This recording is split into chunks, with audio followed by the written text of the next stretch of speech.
Tere jälle, head kuulajad! On aasta 4. kuu esimene päev, lumigi on välja ilmunud ja aeg kuldse Game'i 55. saateks küps.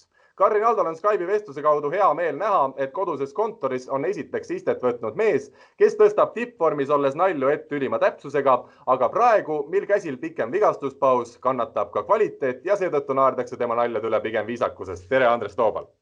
Tere! Ja teiseks ütleme hello mehele, kes teeb nii halbu nalju, et enam ammu pole ükski teine inimene nõustunud temaga koos lavale tulema. Tere, olude sunnil monoetendustele spetsialiseerunud näitleja ja endine võrkpallur Tõnis Niinemets. Tere! No Tõnis, kui tihti sulle öeldakse, et sa teed halvasti nalja? Kas tuleb seda ette või pigem on ikkagi eestlane see, et kui ta näeb, siis kiidab? No kui nali on halb, siis tihtipeale lihtsalt ei naerda. Et selles mõttes, et kui sa näed, et on vaikus kas saalis või siis vastas oleva inimese näos, siis järelikult nali ei töötanud. Aga õnneks seda on juhtunud minimaalselt, ütleme nii, minimaalselt. On hea tunne, kui ei naerda või? No, eks ta paneb pingutama, ma arvan, aga ega ta hea tunne ei ole, selles mõttes, et siis läheb ikkagi selg läheb märjaks ja enesetunne läheb ikkagi, ütleme, enesekindlus läheb alla ja hakkad kokutama ja selles mõttes, et ei, ta ikkagi on selline rusikaga õhtu olukord, jah. Mina pean ütlema päris ausalt, mina olen viimase aasta jooksul käinud Tõnise monoetendusel. See küll juhtus nii, et minu õepoeg, tema naine jäi haigeks ja siis tal ei olnud seal viimasel hetkel kedagi teist kutsuda ja hea meelega olin nõus. Andres, ütle nüüd ausalt, mitmel Tõnise monoetendusel sina oled käinud? Koha peal ise ole käinud, aga olen vaadanud sellest Teliast kõik need ära, kus juures laerutanud.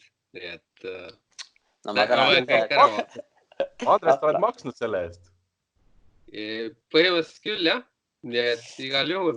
Vähem, aga siiski. No, pätsi leiba saab ikka lauale õnneks. No, ma arvan ka. Kas Andres soovitad teistelegi või pigem ütled, et see raha võiks jääda taskusse? Ei, kindlasti soovitan. Mulle naerda meeldib. Ma arvan, et teistele ka meeldib, nii et seal saab alati naerda. Soovitan julgelt. Isegi ma olin viimases reas, istusin seal kuskil rõdul, Tallinnas käisin vaatamas. Ja isegi seal viimases reas. Väga palju ei tahtnud ju, kui sa viimases reas istusid. Ei, seda küll, jah. Siis olid sul kehvemad kohad kui Andresel, ütleme niimoodi. Jah. Aga Tõnis, tuleme tõsiste teemade juurde. Põhjus, miks me sind ikkagi võrkpallisaates täna võõrustame, on väga selge. Ole hea, räägi alguses paari sõnaga ise, mis siis on siin viimastel aegadel juhtunud ja mis on tõeks saamas tulevikus? No, tõde on see, et Eesti võrkpallikoondis antud olukorras, nagu nad praegu on, üldse nagu sport praegus olukorras on ja hooajad on ju kõigil lõpetatud, see koondise suvi ja tulevik on lahtine, siis hetkel selle viiruse valguses on määratud mind nii meeste kui naiskonna koondise eestvedajaks, esialgu juhendajaks. Noh, eks saab näha, võib-olla seal kandub ka sinna teisi töid, nagu näiteks olles ise ka manager või midagi sellist, kuna eelarved on ikkagi väga kitsaks tõmmatud, siis nüüd on see minu kohustus seda vedada. Et samuti on pandud õlale ka koorem vedada rannavõrkpallikoondise siis tegemisi. Selles mõttes, meil nagu selles otseses mõttes nagu koondist ei ole, aga esinduspaar on olemas, et siis nende eluolu pean ka mina jälgima. Tõnis, ma lugesin selle pressiteate, mis Võrkpalliliit saatis laiali siin mõni hetk tagasi läbi ja mis mulle jäi nagu silma oli see, et Eesti rahvusmeeskond ja naiskond on täna seisus, kus pelgalt heast mängupildist ei piisa, et saar rahvast täis tuua, et tähtsam on show. Ole hea, räägi, Võrkpalliliidu inimesed ka ütlesid, kui ma nendega siin veel nii-öelda eraviisiliselt rääkisin, et sul on plaan ikkagi midagi sellist natukene teistsugust hakata korraldama, et mida see tähendab? Mina ütlen ausalt, ma nagu sellise üldsõnalise selgituse järgi ei oska isegi ette kujutada seda. No hetk on selline, et tõesti see mängude, võtame šnitti nagu välismaalt, eks ole, et kus siis näiteks toome näiteks võrdlusena korvpall maailma tugevam liiga NBA, kus toimuvad siis mängude vahel ikkagi väga suured show-numbrid, rahvast meelitatakse saali täis, et see piletitulu on väga suur osa sellest siis koondise või siis oleva klubi nagu sellest tegevuse käekäigust, eks ole. Et siis seekord ka niimoodi hakkab olema uus reglementatsioon, hakkab olema niimoodi, et samal päeval ei ole siis selles mõttes, et 2 mängu erinevas linnas või erinevas saalis, et on ainult 1 mäng ühel päeval, et võimalik palju inimesi koonduks siis ühele mängule ja siis oleks võimalus mul olla koha peal kõikidel mängudel, et siis mängude vahepeal hoida rahval tuju üleval, hoida seda saalis sükest mõnusat sükest, ütleme, et see pott keeks. Mis ma kuulsin on see, et ei mängita neid Euroopa kuldliiga mänge, millest siin räägiti, siis meeste puhul ja naistel hõbeliiga mänge, et ei mängita 3 game'ini, vaid ongi see show osakaal kasvab ja et ma saan aru, et 2 game'i võiduni üldse mängitakse. Tähtsam ongi see, et mis toimub vahepealsel ajal.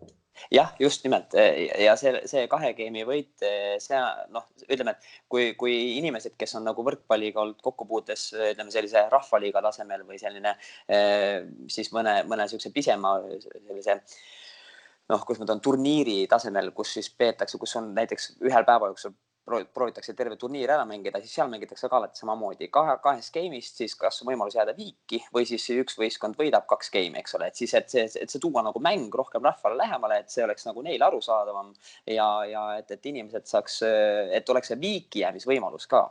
Et selles mõttes, et seda pole veel võrkpallis olnud ja see on nüüd see uus reglementatsioon ja tõesti, et see show osakaal kasvaks ja sinna juurde, ma ei hakka praegu nagu nimesi välja käima, kes sinna veel nagu sinna show juurde kuuluvad, aga ütleme, et selline Eesti meelelahutuse Crème de la Crème on esindatud.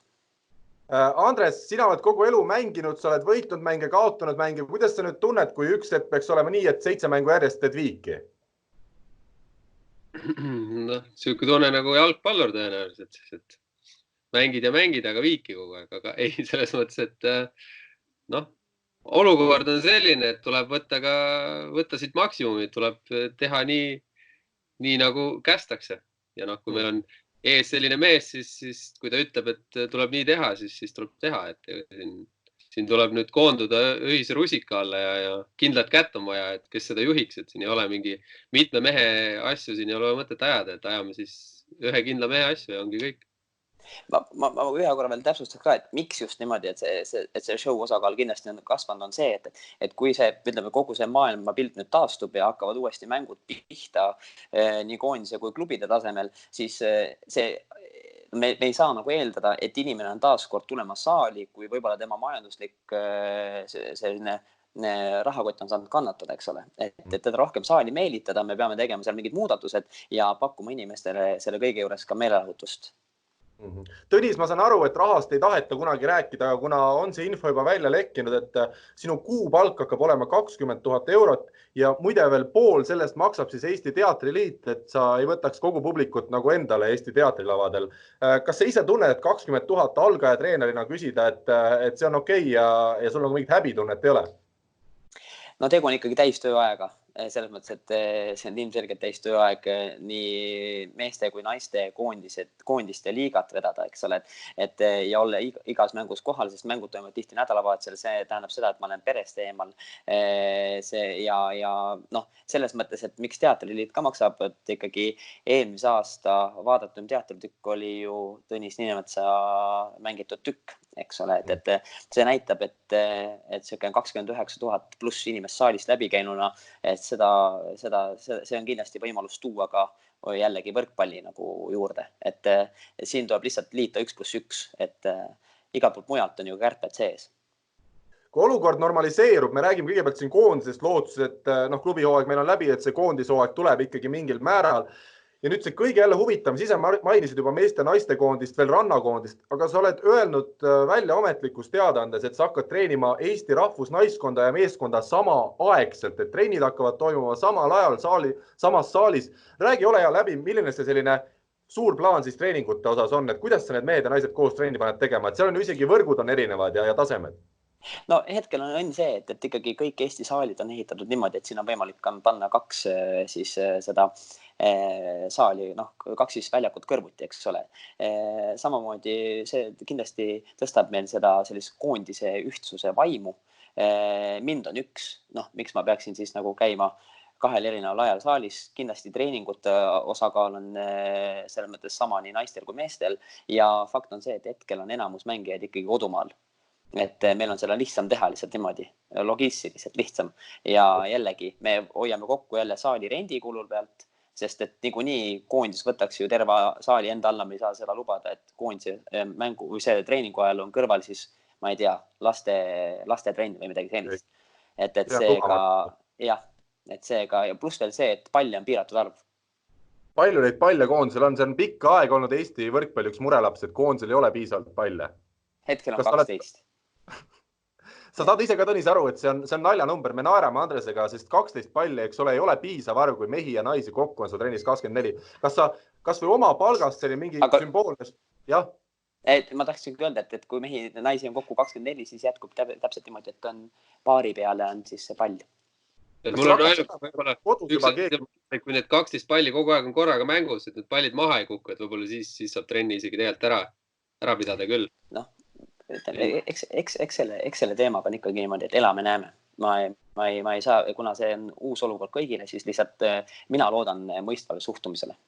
Kuna see palk on nii suur, siis ma hakkan kahtlema, ma ise natukene juba kahtlesin, et kas see on võimalik, et sulle ikkagi maksaks seda ametlikult. Sul keegi seal, ma vaatasin kodus juba koputas, kas see oli maksuamet seal kõrval juba korra? See on põhimõtteliselt maksuamet ja see on abikaasa. Et kuna tema töö on ka hetkel häiritud, siis ma pean ikkagi oma pere üleval pidama ja kuna tema on lastega kodus, siis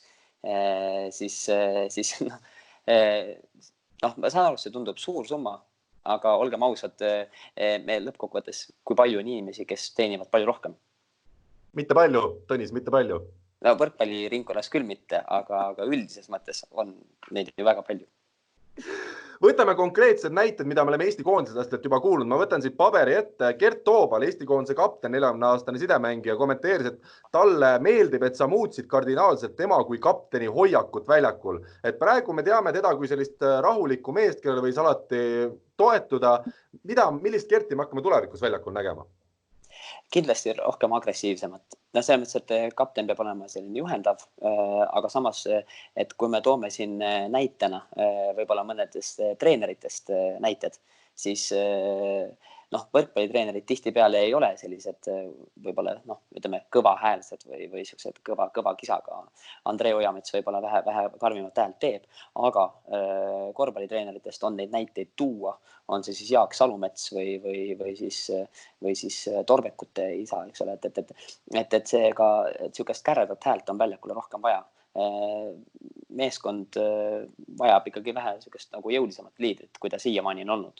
Et millal siis veel, kui nüüd karjääri lõpupoole seda muutust teha? See pigem piirdub siis lihtsalt nagu käreda häälega võib ikkagi nagu füüsilisi noomitusi ka nagu näha platsi peal või? No selles mõttes, et mina ei ole talle nagu piire seadnud. Kõik on mehed ju väljakul, ja enamus temast ikkagi suuremad.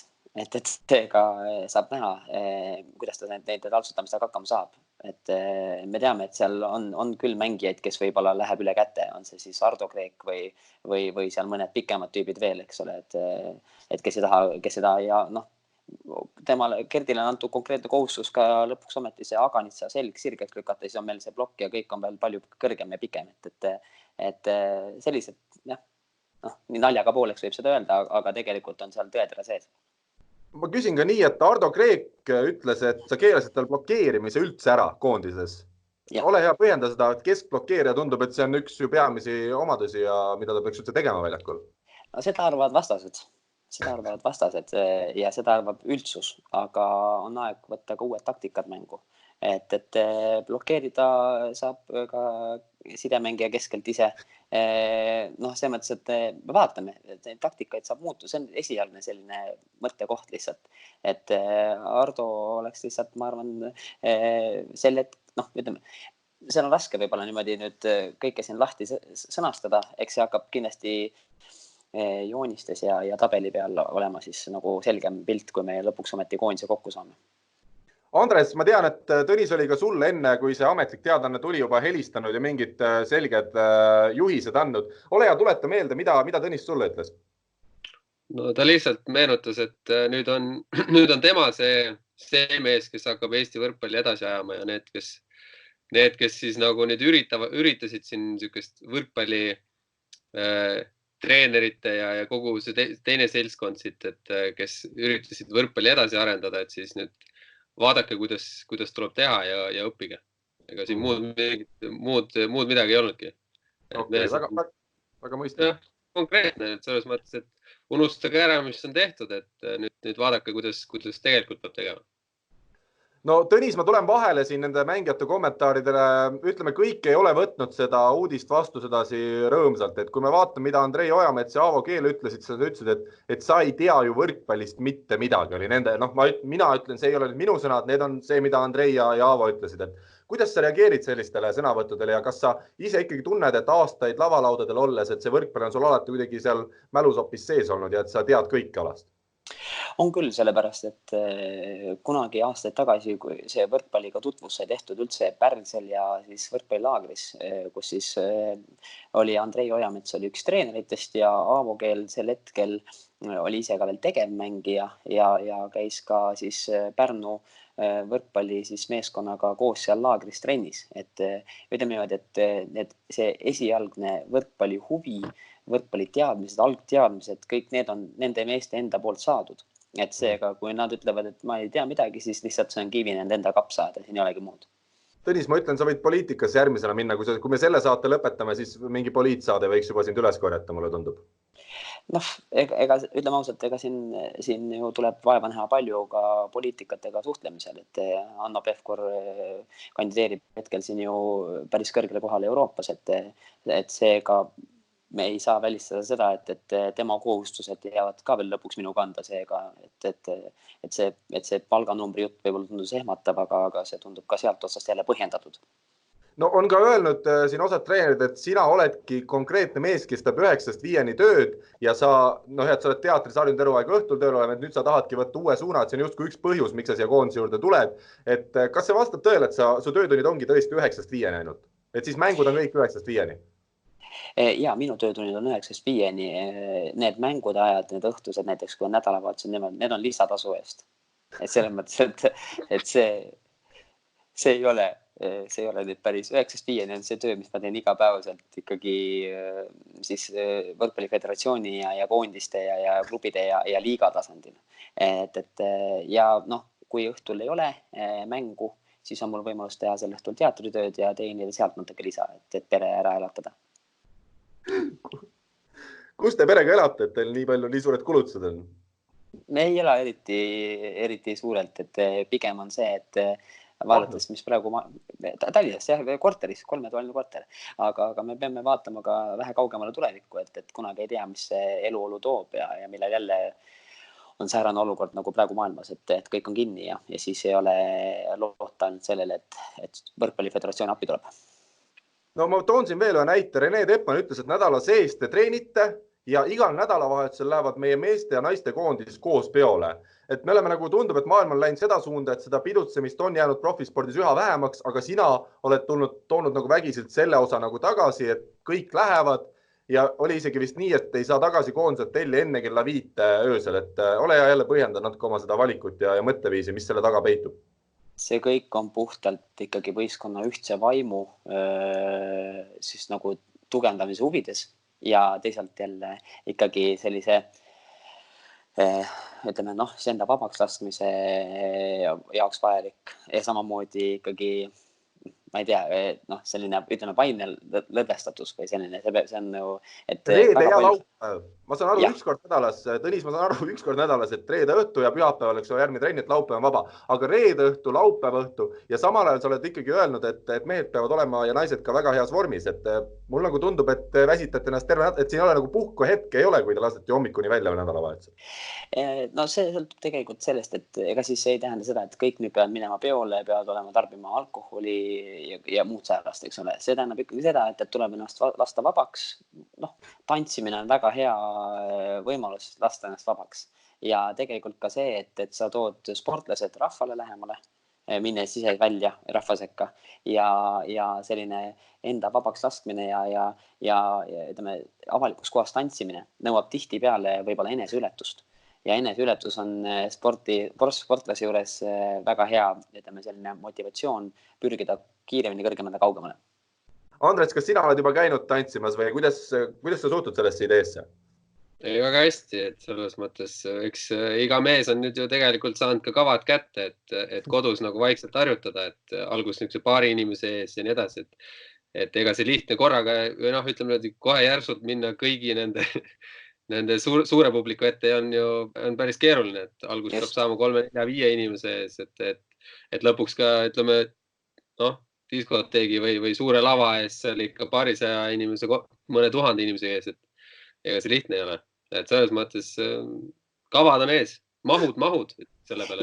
Ja ütleks ka seda, et me ütleme, et meil on siin palju räägitud sellest, et muusikaprodutsendid, ürituste korraldajad on hädas, eks ole, et tulevikus ei tea, kas mingid üritused toimuvad, siis me garanteerime ka nädalavahetustel mingite inimeste liikumise ja ütleme niisuguse avalikus kohas siis meelelahutuse tarbijate hulga.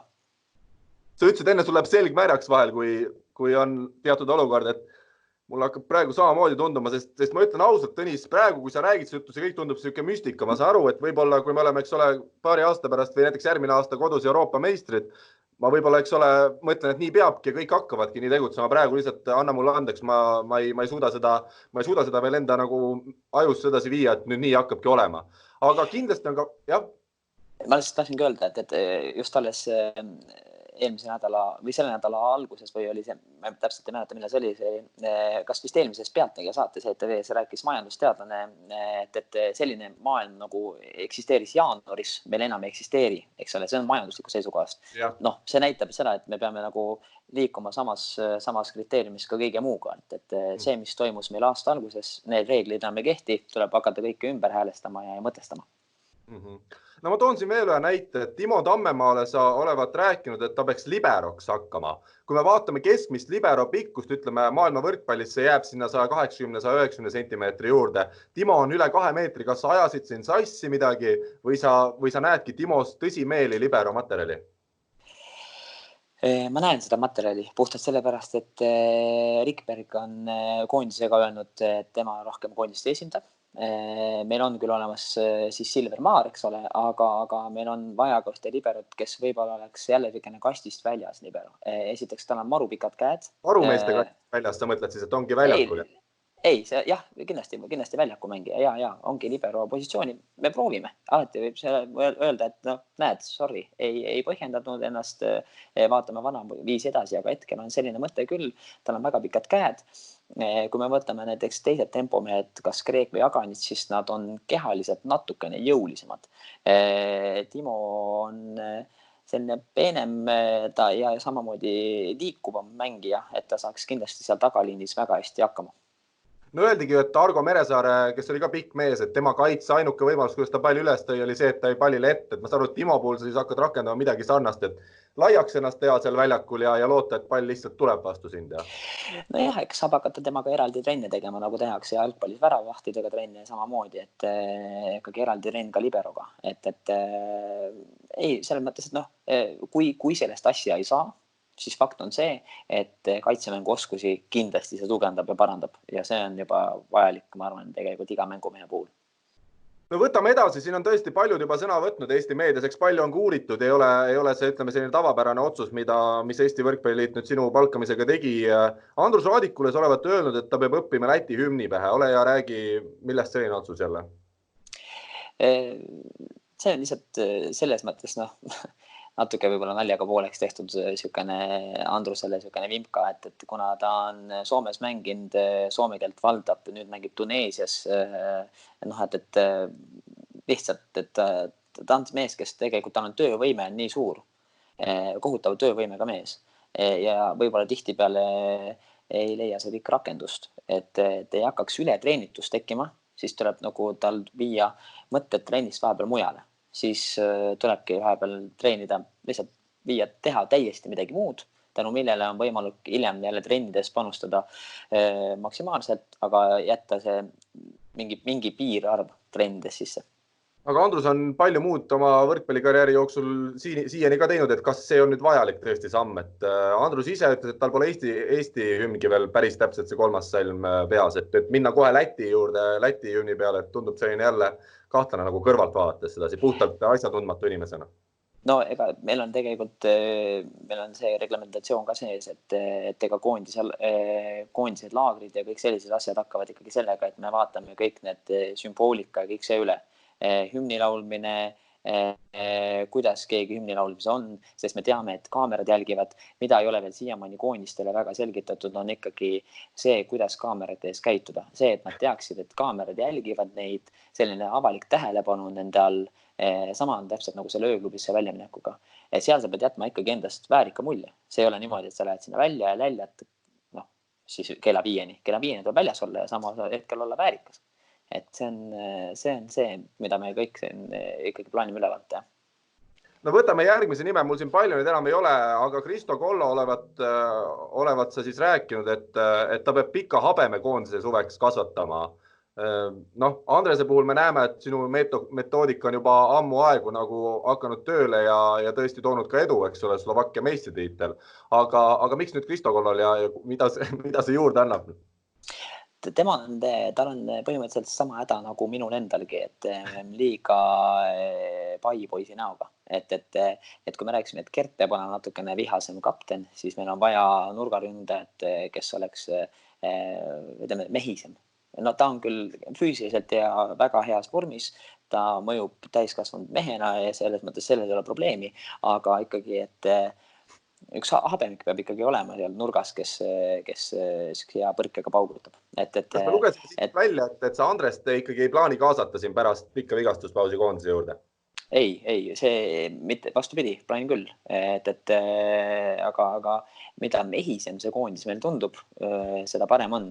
See jätab alati ka, väline ilme on tegelikult väga oluline. Tähtis on see, et välise ilme jätaks mulje, et tegu on kogenud koondisega. Eks ole, muidugi Kristole laenata praegu habet, et ma saan uue kasvatada. Jah, me oleme näinud, et Andresel kasvab see päris kiiresti, natuke nagu võib-olla ebaloomulikult kiiresti Eesti mehe jaoks, aga no vaatame. See on kõik need, esialgsed sellised kavad, meetmed, see on selline esimene info, mis võib ehmatada, jah, aga ma arvan, et suuremas pildis see hakkab ikkagi täitma meie eesmärki. No Urmas Tali jälle üks kriitikutest, tema ütles, et sa tahad puhtalt oma täitumata unistusi selle habeme kasvatamisega nagu ellu viia, et nagu me praegugi siit ilmselt pildist näeme, kes seda meie saatekest on vaatamas videona, et ei ole nagu selles plaanis sul endal, elus kõik nii vinks-vanks läinud, eks ole? Ja ega Urmas kindlasti ei eksi, kindlasti nii ongi, kindlasti üritan, et ma seda ei salga, et seetõttu elame, näeme, vaatame, mis Kristoga saab. Ma arvan, et see habe ei ole nüüd otseselt määrav, aga ütleme, et sellised mingid juhised ja suunised on kõigile antud, et natukene sellest üldist pilti nagu vähe võimsamaks muuta. No veel paar viimast. Andri Aganits ütles, et sa soovitasid tal Orava külasse, kus ta siis, eks ole, pärit on, me kõik teame seda, teha meeskond ja seal kuni karjääri lõpuni mängida. Me mõtleme, Andri on täna alles jõudmas oma parimasse võrkpalluri.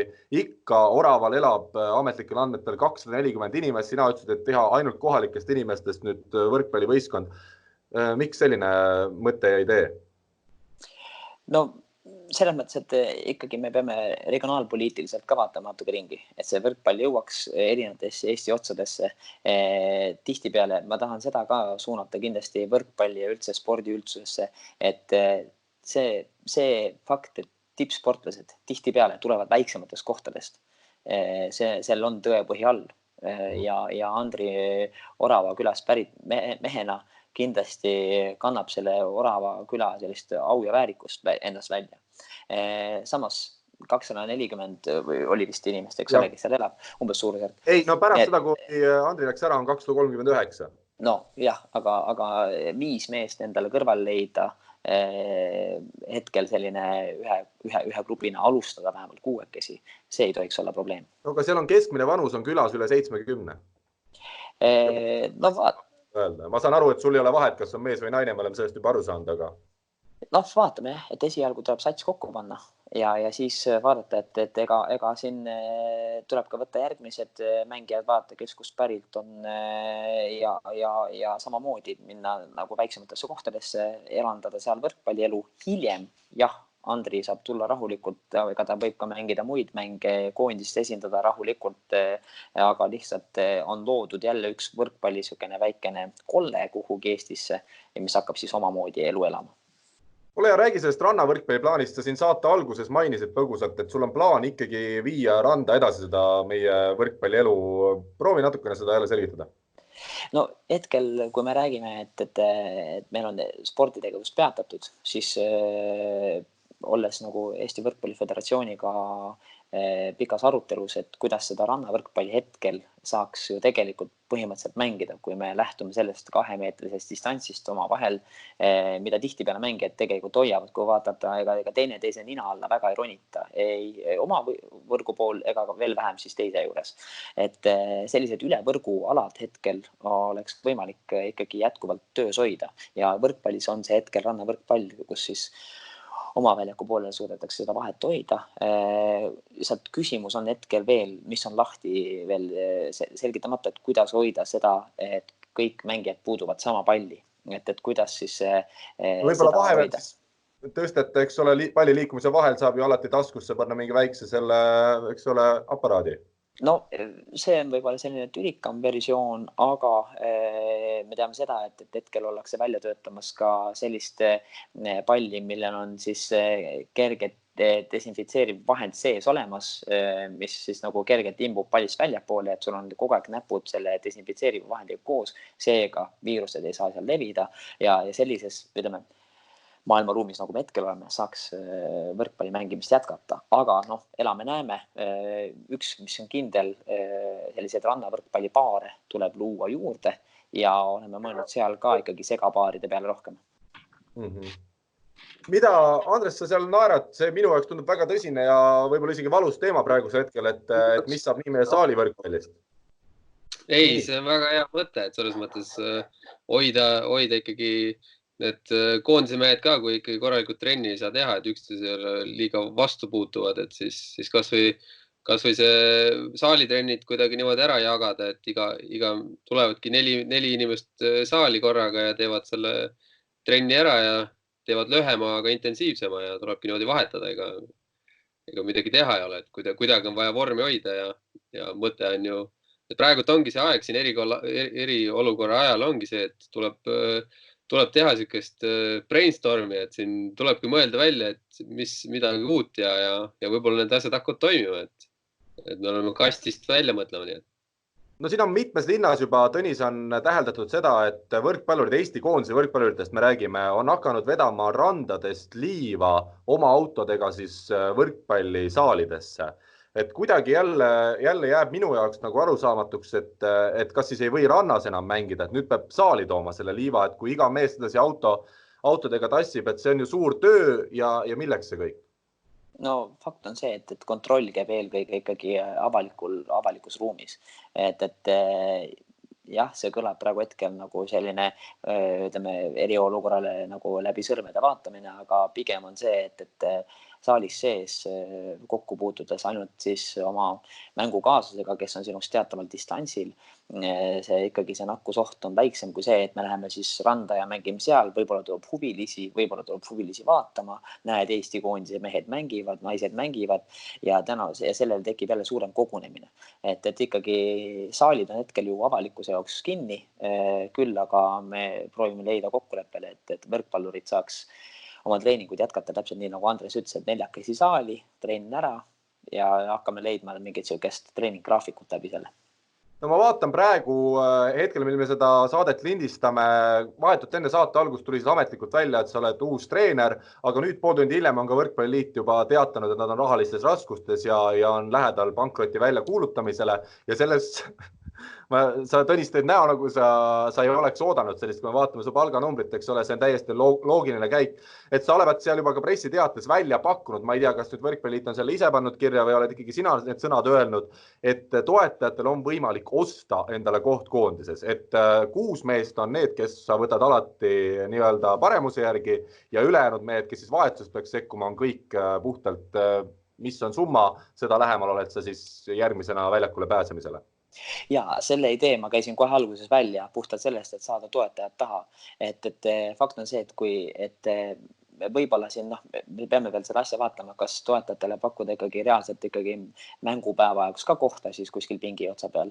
Et sellisel juhul lihtsalt noh, kas nad mängu saavad, see on juba küsimus omaette, aga tegelikult mida toetajad tahavad olla võrkpalli juures, tahavad seda elamust saada, et me müüme hetkel pileteid toetajatele võimalus siis liituda koondise laagritega.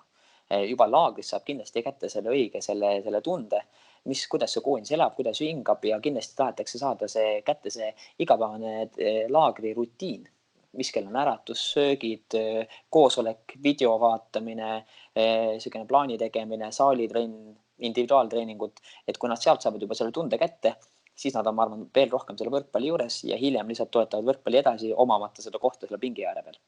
Mis summadest me räägime, Tõnis? Sa mõtled, mis on kohatasu? No, ma ei tea, kuidas sa seda idee oled välja mõelnud. Jah, naiste koondises on see 45 000 ja meeste koondises on see 65 000.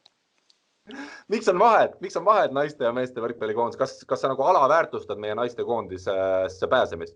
Ei, vastupidi, seal on väiksem hind, tänu sellele peaks meelitama pigem rohkem inimesi juurde, kes peavad seda võimalikuks, et meeste koondisesse juba jah, ma arvan, et see 65 välja käia, et siis sellisel juhul pead sa olema ka vähe tugevamalt treenitud ja et no vaatame, et naiste koondistega on lihtsalt fakt on see, et meil on vähem väljaminekuid. Aga Tõnis, mida siin on ka räägitud, et mitmed mängijad, kes ikkagi ei ole sinu talendi kui treeneri, suured austajad, nad on öelnud, et käivad kõikidel sinu monoetendustel, aga et sinust kui treenerist nad lugu ei pea. Et pidi olema ka teine variant, kui võib osta ennast koondisest välja. Et sa kinnitad, see vastab tõele? See vastab tõele, jah. Saame näha, mis mängijad seda võimalust kasutama hakkavad. Noh, ühelt poolt ma tahaks loota, et seda ei juhtu, sest koondise esindamine. See on juba juhtunud, ma võin sulle öelda, et siin on juba jälle info tulnud, et esimesed koondised on juba ära maksnud, et saaks suve vabaks ja saaks rahulikult elada. No, sellisel juhul see on täitsa huvitav olukord, sest summa on ju suur ja kus nad selle said või miks nii palju... Tõnis, laen. No, võib-olla laen, võib-olla siis pandi kogu oma hoo. Noh, ei tea, igal juhul seda asja hakkab uurima juba komitee, kuhu kuulub siis peale minu veel paari inimest. Ja noh, kuna sul on maksuametnik kodus olemas, siis... Jah, noh, elame näeme. Kindlasti me need olukorrad käime üksi pulgi läbi. Üks asi, mida me näeme selles pressiteates, kus on see suur nimekiri kirjas, sa kutsusid Aavo keelekoondisse sidemängijana Markus Keele asemel. Kas siin on tegu eksitusega või sa planeerisidki seda teha? Ei, tegu ei ole kindlasti eksitusega. Tegu on absoluutselt tõega. Just seda enam, et me oleme näinud, kui mõnusate teravate, võib-olla üks vähesemaid selliseid treenereid, kes on seal mõnusate teravate väljaütlemistega. Et kindlasti ta hoiab võistkonna sees just, noh, tihtipeale on vaja koondise juurde selliseid inimesi, kes siis riietusruumis hoiaks sellist õiget vaimu. Et ta ei tulegi riietusruumist välja? Aavo ei tule riietusruumist välja üldse? Ei, eks ta ikka näeb saali ka, aga lihtsalt, noh, jah, vaatame, kuidas see hakkab olema, et kõigepealt hindame tema füüsilist vormi ka, et ega me enne ei hakka, nagu ütleme, põrsas kotis me ei osta. Et saavutusteks ja medaliteks, aga hetkel, noh, vaatame, ta peab ikkagi nagu näitama endast füüsilises küljes ka. Naiste koondises oli juttu seelikutest. Kas me nüüd räägime siin antud juhul ikkagi reede ja laupäeva õhtutest või see seelikute kandmine hakkab saama traditsiooniks nädala keskel samuti? See on kindlasti kogu nädala vältel. et me näeme spordis sellised, noh, et naiste võib-olla vormid, ütleme siis võistlusvormid ja kõik sellised asjad liiguvad ikkagi ainult sellised meeste vormide sarnaseks. Küll tennises näiteks hoitakse väga tugevalt, et naised mängivad seelikus ja kõike sellist, valdavalt enamuses, eks ole, mõned erandid, aga et siis tuua seda ka rohkem sporti tagasi. Ja me ei räägi siin selles mõttes üldse kuidagi šovinistlikult atraktiivsel moel, et nad peavad kandma miniseelikuid, et see oleks kuidagi seksistlik, ei vastupidi, vaid see on nagu spordikomplekt ja vabal ajal samamoodi, et naised mõjuksid naiselikena ja et meil on arusaadav, et naistekoondis ja meestekoondis ja noh, selles mõttes, et ma arvan, et on lihtsam ka mängijatel endal olla siis selline haavatavamas positsioonis. Siit üks idee ka, et võib-olla laulu ja tantsupeo aastatel siis võib-olla rahvariietes näiteks. Kindlasti mingisugust mustrit ja sellist mingit sellist variatsiooni annab sisse tuua küll. Et see sõltub ka toetajatest. Hakkame natukene seda esimest osa siin saatel tõmbama koomale. Esimene mäng, mis peetakse, kui nüüd eriolukord saab läbi, on Eesti meestekoondis, mängib naistekoondisega. Ole ja räägi see mõte sellisest mängust siis läbi. Just see ongi eelkõige selline proovimäng, enda siis proovilepaneku mäng, aga ühtlasi ka uue koondise tutvustus, kes siis lõppkokkuvõttes koondises on selleks hetkeks. Kindlasti ka uute vormide tutvustus, kogu selle reglementatsiooni tutvustus, mismoodi need mängud hakkavad olema. Samuti selline hea avanumber kogu algavale hooajale ja ka siis saame näha, mis siis nagu nende mängude vahepeal see show number olema hakkab. See ei ole kindlasti üks, vaid see on kogu aeg muunduv, aga lihtsalt, et mis osakaal sellel siis on. Ja see on lihtsalt, ütleme, hea võimalus tuua esimese nagu hooga inimesed saali, tekitada väga tugev huvi, selline magnet sinna võrkpallimaailma ja siis juba elame-näeme, et ma loodan, et sellest sünnib väga palju ikkagi püsivaatajaid ja et saali saab täis, sest et seda me mängime kindlasti, ma arvan, et ikkagi Saku Suurhallis, mitte väiksemas ruumis. Andres, kas sina naistele plokki hüppad? Veel ma täpselt vaata reegleid ei tea, et kuidas siin on. Ise hetkel arvan, et ei hüppa, sest mul põlv ei luba hüpata, et ma ei tohi joostagi. Aga ma ei tea, kuidas teistega veel on, et eks Tõnis hakkab seda veel nüüd siin kõigile siis meestele nii-öelda selgitama, et kuidas need asjad on, et kellele tohib plokki hüpata ja noh, Ardo Kreek nagunii ei hüppa, et selles mõttes jah, saabki näha nüüd. Kas see oligi sellepärast Ardole öeldud, et oleks juba natukeseks naistemänguks valmis? Jah, sest temaga on kõige rohkem probleeme olnud koondises küll, jah. Just nagu distsipliini osas. Aitäh, et sa kui ma avad, sa räägid. Sa pole meestega kohtunudki veel ja juba tuleb välja see, et Ardol on distsipliiniga probleeme. Ootame huviga, mida toob tulevik, mida toob tänavune aasta. Tõnis, aitäh sulle praegu selle ülevaate eest, põgus ülevaade. Ma arvan, et me saime palju teada. Kellel tõesti raha peaks rippuma püksi taskutest üle, siis on praegu tõesti koht, kuhu seda saab ka panna. Need on Tõnise taskud. Ja meie läheme siit praegu edasi siis juba küsimusmängu juurde ja siis juba muud teemad. Ja me tuleme küsimusmängu juurde. Eelmise nädalal me siis küsisime seoses Kristiine Miileniga, kes oli noorena ka ratsutaja, et kellele peab ratsanik võistlustel enne sooritusele minemist vaatama silma ja tervitama. Variant A oli oma hobusele, variant B kohtunikule, variant C eelmisena rajal olnud võistlejale ja variant D tribüünil istuvale vanaemale vanaisale. Tõnis, kas sina tead sellele raskele küsimusele lihtsalt vastust? Peab vaatama otsa ikkagi kohtunikele.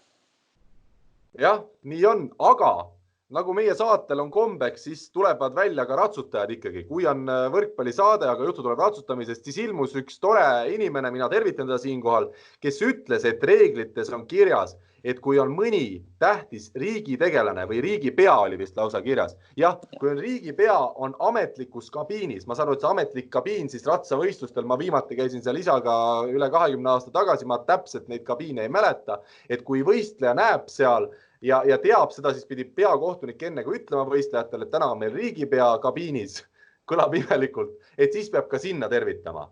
Nii et peakohtunik ja riigipea ja kui on vanaema vanaisa, see ratsasõber meil vastas, et siis peab niikuinii tervitama. Nii et selles suhtes oli ka kõigil õige. Kõik inimesed vastasid õigesti kohtunikule ja meil oli 13 õigesti vastajat.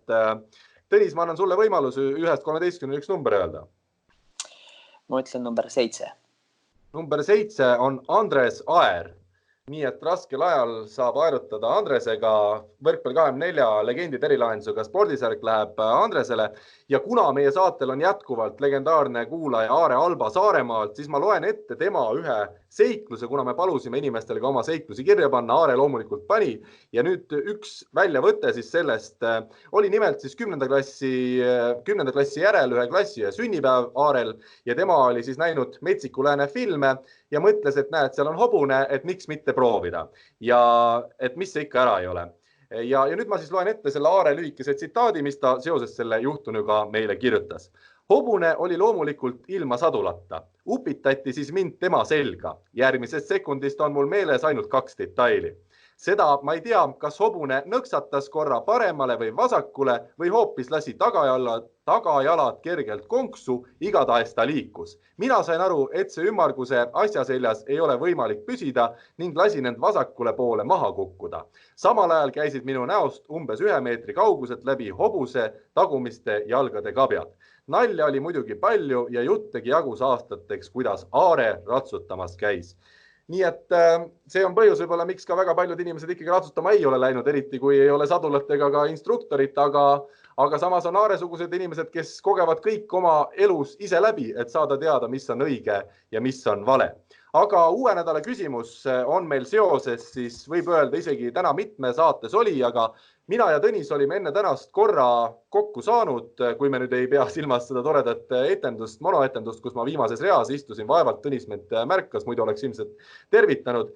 Ja küsimus on siis järgmine, et oli Grade 24 areena avamine Mustamäel siin mõned head aastad tagasi ja seal oli selline siis show-mäng, kus ühel pool olid nii-öelda siis, kuidas me ütleme, näitlejad ja ajakirjanikud pandud kokku, mina, Tõnis ja 2 inimest veel. Üks oli siis üks väga tuntud Eesti spordiajakirjanik ja teine oli siis üks tuntud näitleja ja võib öelda nüüd lausa teatrijuht, eks ole, Tõnis peaks nii olema? Jah, võib öelda niisugune juhtival positsioonil. Juhtival positsioonil, mitte nagu Tõnis vabakutselisena, vaid ikkagi teeb päris tööd, päris inimestele, päris teatris ja tema on ka siis võrkpalli taustaga. Küsime, kes need 2 inimest on, see ajakirjanik ja see näitleja ja palume siis mõlema inimese nime. Mina ja Tõnis, see on teada, aga kes ülejäänud on, seda uurime ja vastused saab siis saata nagu ikka info@võrkpalli24 ja võrkpalli24 Facebookile sõnumitesse.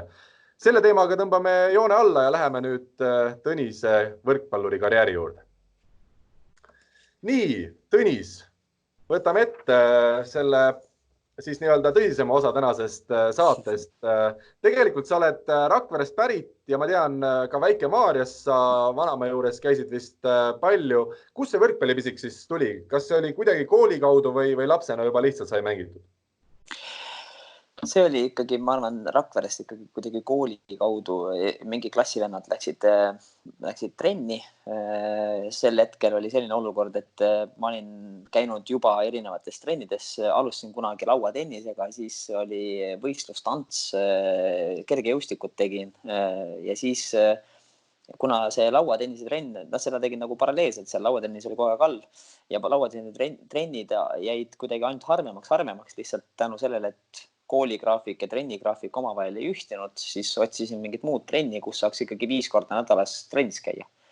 Ja selleks oli siis samas majas tegutsev võrkpall. Et Mati Meriranna juurde läksin trenni ja seal ootas juba selline mõned tuttavad ja siis ülejäänud niisugune punt võõraid ees. Mis vanusest me räägime? See oli, ma arvan, äkki kuskil 5. klassist või 6. klassist, siis 5. klassist äkki alustasin või midagi sellist, et 4. 5. klass, jah, midagi sinna poole, et see vanus võis olla siis, ütleme, kuskil 10-11 või? Küsin sealt, ega see kurikuulus saali, kus pinks all oli, see oli see kirik või? Jaa, see on see kirik, jah, see on kooli vastas kohe, see on see rahuhall või kuidas see, või on see mingi muu vist, et see on see spordikirik või kuidas seda nüüd nimetatakse, eks ole. Nii, et sina käisid seal, jah? Ja, mina käisin ikka valdavalt seal trennis. Mina vist selle ajani, kui mina trennis käisin, ma käisingi ainult seal. Et siis toimusid meie trennid kogu aeg seal, jah. Andres, kas sina mäletad Tõnist kui noort võrkpallurit? Teete ju koos suhteliselt sarnase eaga mehed?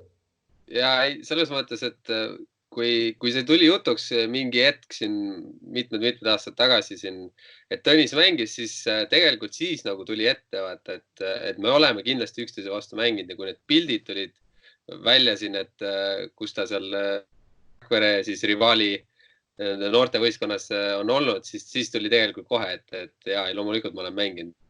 Sest seda enam, et mina nagu väga palju mängisin nagu endast vanemate võistkonnas, et kuna Türilt pärit ka, ega meil oli võistkonna komplekteerimisega nii raskesi, et siis alati olid 2 või 3 niisugust päris pisikest poissi käisid nende vanematega lihtsalt kaasas ja olid niisugune kohatäide, et siis tegelikult on meeles küll. Ma ütlesin Tõnis kohe sulle seda, et Oraval on raske teha seda punti, näed, kui Türil juba oli raske. Jaa, aga vaata, on tulnud lõpuks. Võib-olla tuleb aga varavat ma arvan, et me oleme Andrese vastu mänginud ka Väätsal mingite koolide vahelises kindlasti turniiris, sest seal toimus mingi selline turniir, kus kuni 8. klass oli mingi selline kummaline turniir. 7. klassi seeria turniir. Jah, see oli midagi sellist. võis Tanel olla. Jah, midagi selline. Ja Narva poisid olid jube vuntsi ja karvaste jalgadega. Ja siis mõtlesin, kuidas see võimalik on. Et see oli kindlasti üks lahedamaid turniire, kus nagu selle ajal sai käia. Sest et... Seal oli 4 väljakuid. See aeg ei olnud üldse väga palju selliseid saale, kus oli palju väljakuid. Ja seal oli 4 väljakuid ja igal pool olid nagu täiega võistkonnad käisid. See möll oli päris äge, jah. Et see oli kihvti. Mida sa Mati Merirannast mäletad? Väga legendaarne treener, keda ilmselt Eesti võrkpallis iga inimene teab. Millised on sinu mälestused, meenutused? No selles mõttes, et minule ta ikkagi sel hetkel oli, meil oli kodus kõik hästi, mu isa on olemas ja tema on kindlasti nagu spordifanat.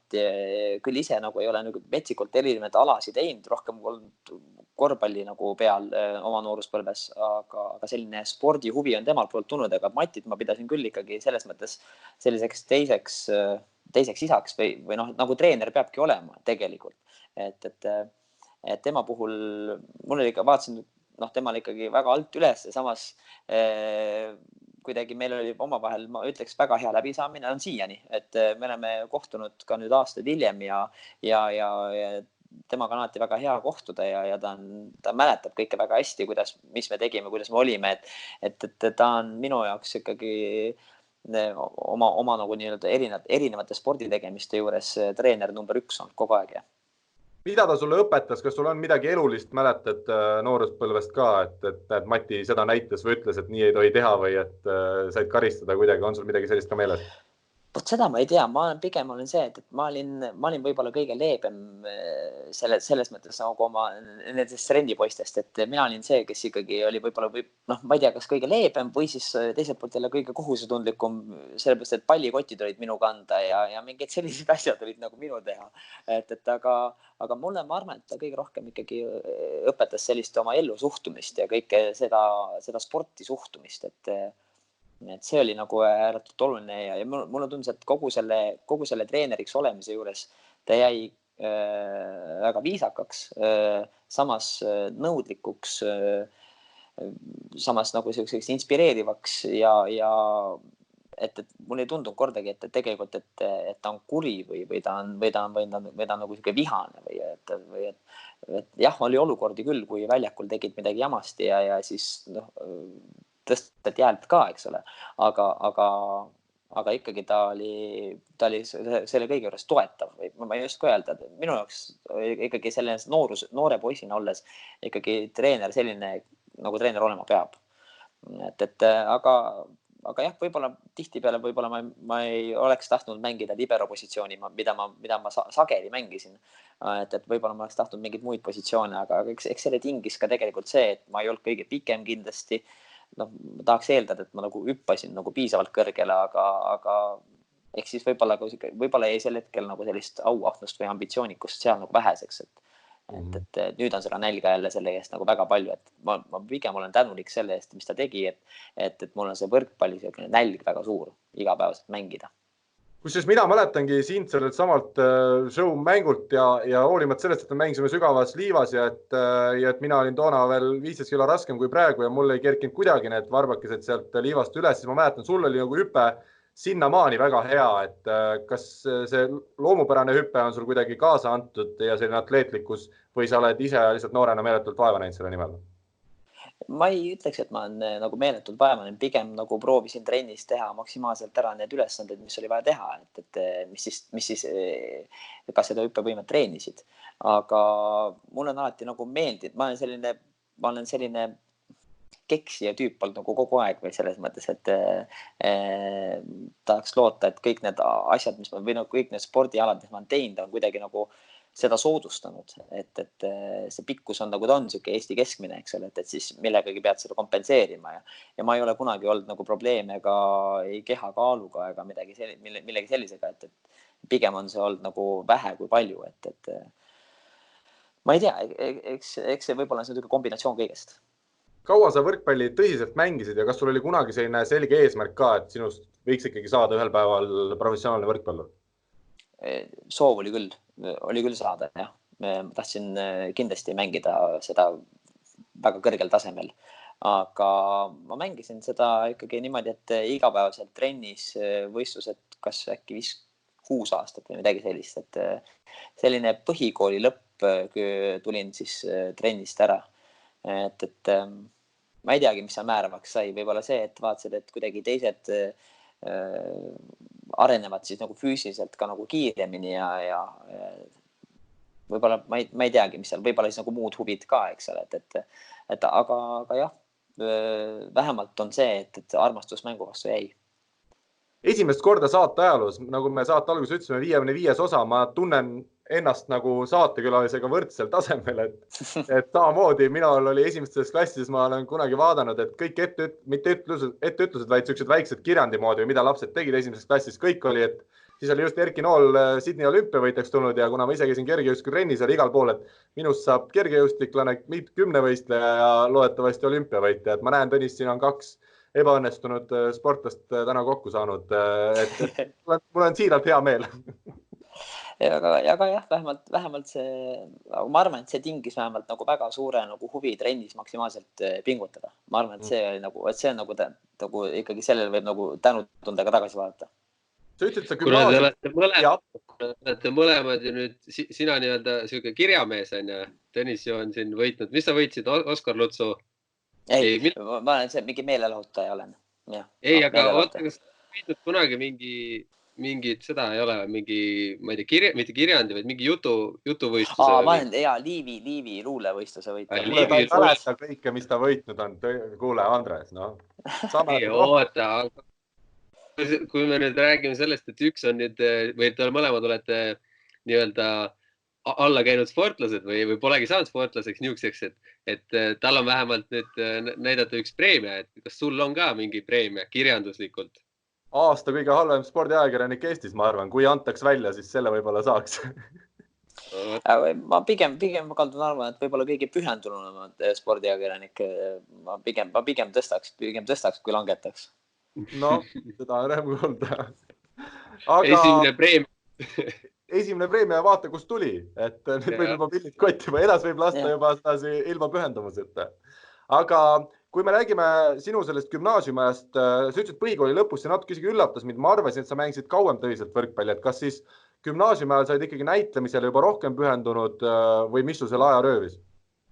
Jah, eks selle aja röövis tõesti selline näitering.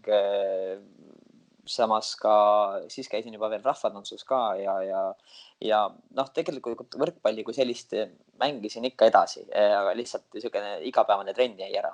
Aga suvel need rannavõrkpallid ja erinevad, ma täpselt see, nagu enne alguses mainisid, see Väike-Maarja, kus minu vanavanemad pärit olid, kus ma kogu oma vaba aja veetsin, siis seal jätkuvalt toimuvad sellised siis turniirid, mis on niisugune kohalikele mõeldud või ümberkaudsetele inimestele mõeldud ja seal ma käin ikka aeg-ajalt mängimas, et küll satun harva, aga just 2019 september käisin seal mängimas ühte turniiri ja väga mõnus on, et just mängida, et sa tunned, et selles seltskonnas vähemalt kuidagi seal on tase läinud ka päris kõrgeks, seal on ka endiselt sellised Rakvere trenni poisid on kohal ja mängivad oma mingite satsidega, et see on väga põnevaks, lööb ikkagi vere vemmendama ja meenub, aga see on alati niimoodi, et siis tundub, et sa ju jaksad hüpata väga kõrgele ja jaksad lüüa ja jaksad möllata seal väljakul ja siis pärast teist mängu saad aru, et tegelikult on juba vaikselt võhm koos, et see tingib jälle võib-olla mingi siukse trenni tegemise praegu. Aga need nii-öelda Võsu rannavõrkpalli turniirid, seal ei ole enam osa veel? Ma proovin sinna minna, sest mind on sinna meelitatud ikkagi.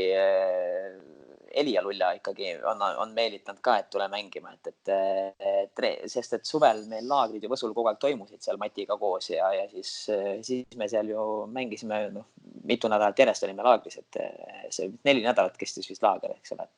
Et see ka siuke suvi Võsul on täitsa tuttav teema. Sest minul on alati näitajatega seonduvalt, et Mikki Mikiver oli kogu aeg Võsu seal rannas või käis isegi Rakveres mänge vaatamas, et See tal oli oli siuke suvila ju alati. Võsul. Ja seal oli niimoodi, et kui sa läksid randa või vahet pole, mis kellaaeg sa läksid, seal istusid Mati Merirand, Mikiver ja Lembitu Kuuse. Ja kõik olid siuksed ülipruunid mehed, kes istusid juba hommikust saadik seal ja lihtsalt päev otsa toksisid võrkpalli mängida. See oli siukene legendaarne. Mul on täiesti endal nagu mingi pilt on ees, kuidas need mehed seal olid täpselt. Ja. Aga saite mängida ka nendega siis noored poisid või see ei tulnud kõne alla või? No pigem meie tegime oma trenni ja nemad olid sellise mõtteline tugi seal, et ka ei Lembituga meil oli kokkusaamine, sest ta oli Mati suur sõber ja ühtlasi ka vist Võsul naabrimees, kui ma eksi, sest Matil on ka endal suvila seal Võsul ja suvekodu. Ja Lembituga meil oli selline kokkusaamine, kus ta rääkis meile spordist ja spordi tegemisest ja kõigest sellest, ja lisaks oli seal siis ka veel see, ma hetkel ei mäleta ta eesnime, sporditreener ja selline füsioterapeut Heinmets, tema poeg Martin Heinmets on ka nüüd just, Urmas jah, et tema ka, siis tema pojad käisid ka meiega seal niimoodi tegemas suvel laagrid koos ja siis tema meid natukene sellist füüsilist ettevalmistust ja sellist füsioterapeudi poolt ja nägemust pakkus ka, et tegelikult ütleme see tänu nendele meestele, kes seal lihtsalt kõrval olid ja rannas käisid ja tänu sellele oli see laagri pilt päris lai. Kuule, aga siit siis lubadus, ma olen enne ka saate ajaloos palju kordi üritanud nii-öelda saatekülalisi siis meelitada mängima, aga siiani pole veel keegi nõustunud. Tõnis, ma ei tea, millal see Võsuturniir toimub, aga ma oleks nagu hea meelega valmis sind välja aitama hädast. Ma pean vaatama, millal see toimub, sellepärast, et võin julgelt öelda, hetkel on septembrini vaba, et võin Võsul mängida suvel küll. Aga 2-meetrise vahega igal juhul, isegi siis, kui on juba eriolukord möödas. Jah, kindlasti. Seda puhtalt lihtsalt, sellepärast, et ma tean sind nii palju, et ka 2 meetrit kindlasti vahet, jah. Väga hästi. Kui ma rääkisin Mart Juhkamiga täna hommikul enne saadet, küsisin, et mida tema sinust mäletab. Tema on siis, ütleme, sellest viimase aja võrkpalli generatsioonist võib-olla kõige tugevam, kõige kaugemale jõudnud võrkpallur. Ta ütles, et mida küsisin, et kas sul on see hea hüppe meeles, et mul on see meeles, ta ütles, et tal on pigem meeles jutukus ja energilisus. Kes olid veel need mängijad, kellega sina kokku puutsid siis noorena võrkpallurina? No kes hetkel võib-olla laiemale üldsusele ja kes võrkpallimaailmas jätkuvalt tegutsemas on, siis oli seal Reimo Rannar oli meie trennis, kes siis Selveris on mänginud pikalt ja Harri Palmar, kes hetkel vist on Saaremaal, kes on pendeldanud selle Saaremaa ja Pärnu vahet ja samamoodi Rakveres oma hooaja või karjääri, tipsmängija karjääri lõpetanud, kui nii võib öelda, Elia Lulla oli siis meil samuti vennad Pomerantsid, siis juba nemad olid küll võib-olla juba gramm nooremad, aga siiski trennides ja turniiridel me kohtusime igal juhul. Üks hea lugu oli Roland Järvega, ma saan aru. Ja Roland Järv oli ja ka... No tema on minust juba aastaid noorem, et kui meie olime juba selles mõttes vanemad trennipoisid, siis nemad olid just, ma mäletan, Roland Järvi ja teised poisid veel, kes tema vanused olid just trenni tulnud. Ja siis Roland Järv hiilgas sellega, et tal oli juba nagu, ütleme, meile vanematel poistel oli ka juba nagu kadedaks tegev hea varustus oli tal millegi pärast seljas. Et tal vist isa ka mängis minu arust ja tal oli väga lahedad tossud ja ta oli üldse, kui sa tihtipeale vaatad, et kuskil, ma ei tea, avalikel korvpalliväljakutel või mingid mehed on siuke hästi stiilse varustusega, teevad siukseid NBA liigutusi, siis tema oli vist nagu vaadanud mingeid võrkpallimänge ja kuidagi nagu proovis sealt nagu matkida mingeid liigutusi ja kõik siukene sidemängijalik, siuke hoiak ja kuidagi. Kusjuures minu arust nendest, kes on seal suurte NBA särkidega seal väliväljakutel teevad ilusaid liigutusi, nendest ei tule kunagi korvpallureid, ma olen täheldanud. Ei, absoluutselt ei tule. Et selles mõttes mul on väga hea meel, et temast tuli, sellepärast, sest ma vaatasin ka, et ta teeb juba neid liigutusi, mida tihtipeale suured mehed teevad seal väljakutel, et kuhu edasi. Et kui nüüd see asi jääb siia, siis me sellest poisist rohkem ei kuule, aga aastaid hiljem on olnud lahe näha, et see on ju see mees seal trennist. Marti Juhkamit sa siis mäletad ise ka või? Ja muidugi, Martiga selles mõttes, et ka me oleme kui me näeme, siis teretame sünnipäevadel, õnnitleme ja selles mõttes, et tema oli ju ikkagi, me mängisime temaga ühes võistkonnas, tema oli küll minust ainult üks siis aastakäik noorem, aga me mängisime väga paljudel turniiridel koos. Kui siis näiteks oli vanuseklass 87-88, siis mängisime koos ja selles mõttes, et jah, et ma isegi, ma ei ütleks, et ma olen üllatunud, aga selles mõttes, et positiivselt nagu paneb pead noogutama küll, et näed, et ta ikkagi on päris suures mängus sees. Et tol korral, kui me seal nagu koos alustasime neid mänge ja trenne ja laagreid, siis ma ei oleks arvanud, et ta kuhugi nagu nii kaugele jõuab. Jah. Aga ta oli aasta noorem ka, vaata, tol ajal vist see ikkagi mängis päris palju ju vist ka rolli, et kui said aasta noorem, said ikkagi väiksem ja võib-olla ei jäänudki nii head muljet. No samas ma ei ütleks, et kuidagi mina nagu füüsiliselt või sellest üle olin. Vastupidi, pigem olin mina selline, ma ütlen, ma võib-olla olingi kõige rohkem ikkagi seal võrkpalli ja selle meeskonna juures see tüüp, kes seal väljaku kõrval ja väljakul ja siis turniiridel kuskil õhtul enne magaminekut ja hommikul ärgates hoidis tuju üleval ja bussisõitudel ja kõigel sellel, et mis on minu arust nagu väga oluline element ühe võistkonna juures. Igas võistkonnas nagu on tegelikult nagu oodatakse, et mõni mees on siuke, et kes on võib-olla niisama vaikne, et nii-öelda võrdluseks, et natuke naljakad mehed või kes teevad nalja koondise juures, et Tamme või siis näiteks Aganitski siin on jutuks olnud. Aganits on väga vaikne mees, aga kui ta midagi ütleb, siis see on reaalselt nii terav või nii naljaks, et tegelikult siukseid mehi nagu on võistkonda igal juhul vaja, kes seda hoiavad üleval. Nojah, vastukaaluks oli meil Reimo Randar, kes näiteks 3-päevase või isegi pikemaajalisema näiteks nädalase Soomes käigu turniiri jooksul ütles 4 korda väljakul mina ja see oli ka kõik, eks ole, et see ülejäänud nädal aega ta lihtsalt nagu rohkem midagi rääkinudki. Aga ära ütle, Reimo rääkis mulle paar aastat tagasi anekdooti isegi. No siis on, et mõtlen, et kui tema ka, see oli ka mingil määral, see oli selline üllatus, et ta oli tegelikult väga hea füüsiliste eeldustega ja selline mees, kes treenis tegi absoluutselt kõik nii, nagu treener ütles, absoluutselt kõik, nagu ta oli õpikumees. Ja kui sa vaatad ta mängu, siis siiamaani ta on õpikumees ja mingeid asju näed siiamaani, et kui tõste läheb pikaks, siis tema läheb ikka keskelt ja teeb ikka oma löögiliigutus ära, kuigi plokk on ammu nurgas ja näeb, et tegelikult on tõste neid sinna.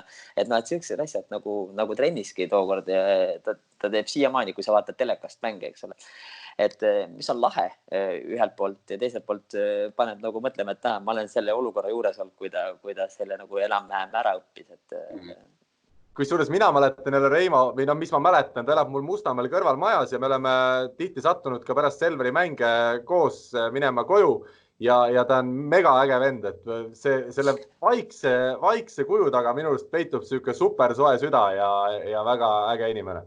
No vot ongi, aga selles mõttes, kui meie alustame koos, siis oli selline vanus, et kui sa nagu ei ole siis nagu jutukas ja lahe ja siuke siis sa kuidagi nagu eristud sellega, et ei tea, mis seal viga on, et ühtegi sõna ei räägi, aga ta vaikselt oli nurgas ja muigas, et selles mõttes, et täpselt see muigamine.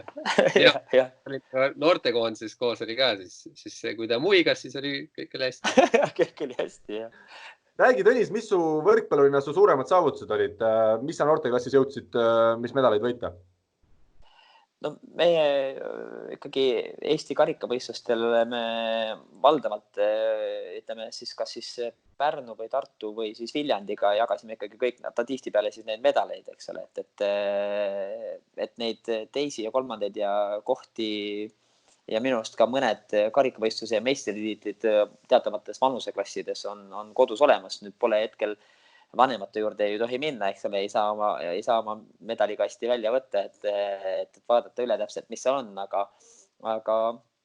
aga jah, sellised oma selles mõttes vanuseklassides Eesti meistrivõistlused ja karikavõistlused tulemused on olemas ja siis noortes seas oli ka päris oluline see Soomes käidud Power Cupi võistlus, kus siis oli tegelikult... Ma segan vahele, kas see on maailma suurim vist mingi ranna või mitte ranna, vaid võrkpallifestival või?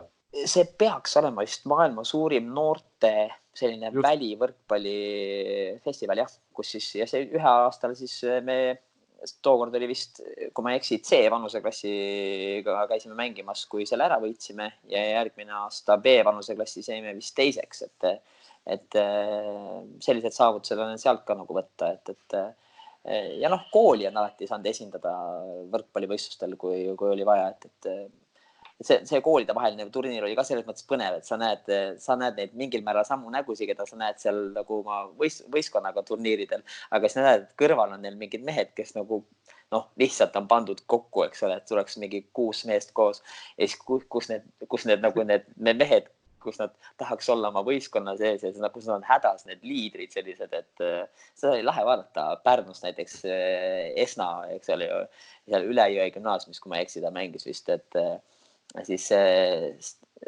Sten Esna vist oli või ei, Asko Esna, vabandust. Asko on noorem. Jah, Asko on noorem, jah, just vasakukäeline veel. Päris hästi paugutas sealt nurgast, aga kui ta oli kooliga koos, siis oli tal ümberringi olid mitte nii head mehed kui Pärnus muidu. Kusjuures see on minu arust ju võrkpalli üks selliseid suuremaid eripärasid, et kui me võtame korvpallis need samad koolivõistlused, ma arvan, kõik mäletame oma ajast, et oli kas või üks mees seal vastasvõistkonnale, kui ta oli jube osav, siis sa kaitses, sul oli väga raske teda kinni saada. Aga võrkpallis sa ikkagi ühe mehega ei tee mitte midagi ära. Ei, muidugi oligi hea, kui mängisid näiteks või kui oli turniiril lihtsalt oma võistkonnaga, kui sa mängisid Lasnamäe Tähe vastu ja kui Kreek oli tagaliinis, siis oli see, et proovime nüüd maksimaalselt punkte saada. Sa mäletad, kas sa mängisid Kreegi vastu siis ka, kui see mingi natuke väiksema väljakuga süsteem oli, kus siis vahepeal 2 inimest vist olid väljas? Jah, kus on 4 ja mängin, jah. See, et Kreek läks välja, siis nüüd on vaja punkte teha, sest pärast nagu enam ei saa.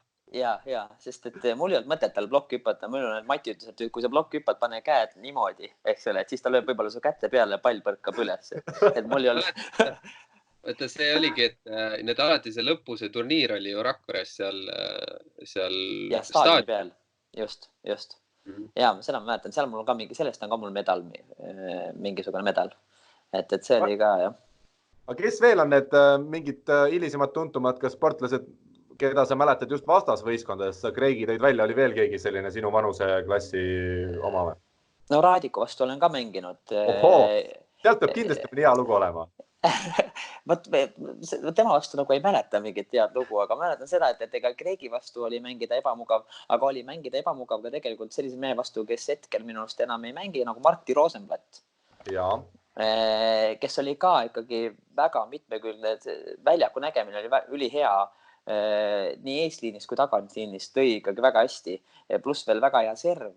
Et võib-olla jäi tal puudu sellist nagu siukest nahaalsust või sellist, ütleme, siukest tuhhi või ma ei tea, seda ei puudu võib-olla tema mängu puhul, aga üldiselt tehniliselt ja ütleme vastasena väga ebamugav.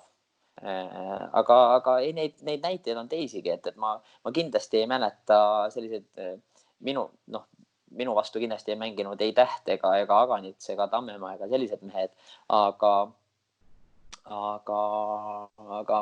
jah, võib-olla sellised mehed on nagu hetkel välja tuua küll. Okay. Kas su vanem vend ka mängis võrkpalli või tegi ta ka sporti? Tema on väga pikalt ikkagi, tema mängis lauatennist ja mängib seal siiamaani tegelikult, et tema on selline lauatennise kogemust juba vist 26 aastat või 27 midagi sellist. Aga tema, kui ta midagi muud tegi, siis ta mängis korvpalli, aga ei võrkpallis ta võrkpallis mingi osa vana ei ole, et ta ikka paneb siuke sirge randega vastu seina. See on natuke minu moodi. Aga Tõnis, palju sa tänase peal võrkpalli mängid ja kui palju seda ka jälgida jõuad?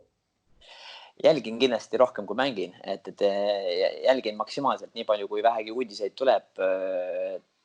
Selles mõttes au ja kiitus selle tööl, mis sa teed. Tänu sellele jõuan ka jälgida rohkem uudiseid, aga jälgin ikkagi kõikide koondislaste ja välismaal mängijate tegemisi jälgin, sest et osad on ka sotsiaalmeedias väga hästi jälgitavad ja oma tegemisi seal üles riputavad.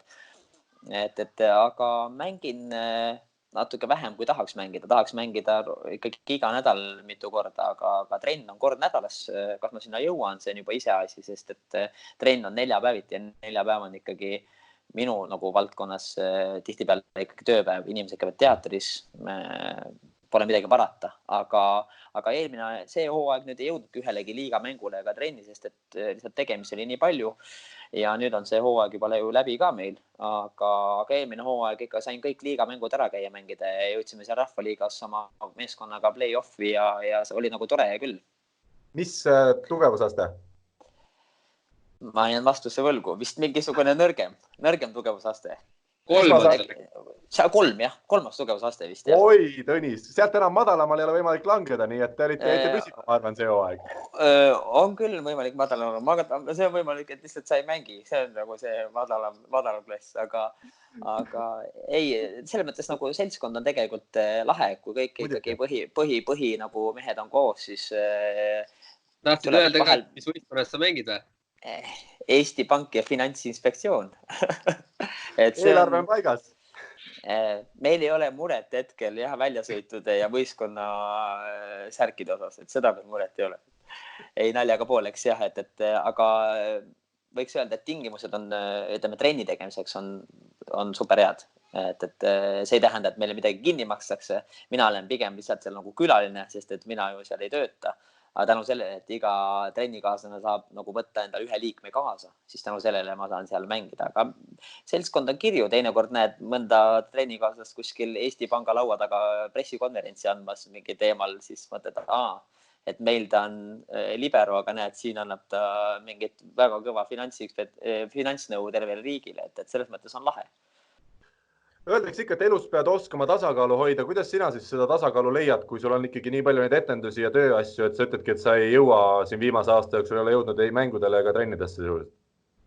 No eks ta tegelikult on selline endal raske, et tahaks ju mängida palju rohkem kui saaks. Ma proovin, ma ei tea, vaatab, mis see suvi toob, kuna nii palju on juba kodus istutud ja oldud, siis ma arvan, et lapsed ja pere on ka juba nagu minu nägemisest varsti juba väsinud, et siis ma arvan, lubatakse rahulikult randa mängima. Aga plaan on teha järgmine hooaeg võib-olla rohkem tööd, vaatab, kas see nüüd paika peab tänu sellele, et kevadel ikkagi päris palju tööd ära lükkus sügisesse, siis võib-olla peab tegema jälle mingisuguseid enda jaoks jälle raskeid otsuseid, et peab nagu trenni ajast kohati loobuma, aga praegu on hea soodne aeg, ma teen kodus iga õhtu trenni, et ma proovin jälgida seda, et ma teeks iga õhtu lihtsalt üldfüüsilist ja et see vanus 32 ei ole nüüd mingi väga suur, aga tihtipeale võib-olla see on täpselt see vanus, kui muutud nagu laisaks ja mugavaks ja enam sellist särtsu enam sisse nagu ei tule, et ma proovin seda säilitada. Aga kui sa hoiad nagu enda vormi, siis esinemisvormi kodus saab ka hoida või ei saa?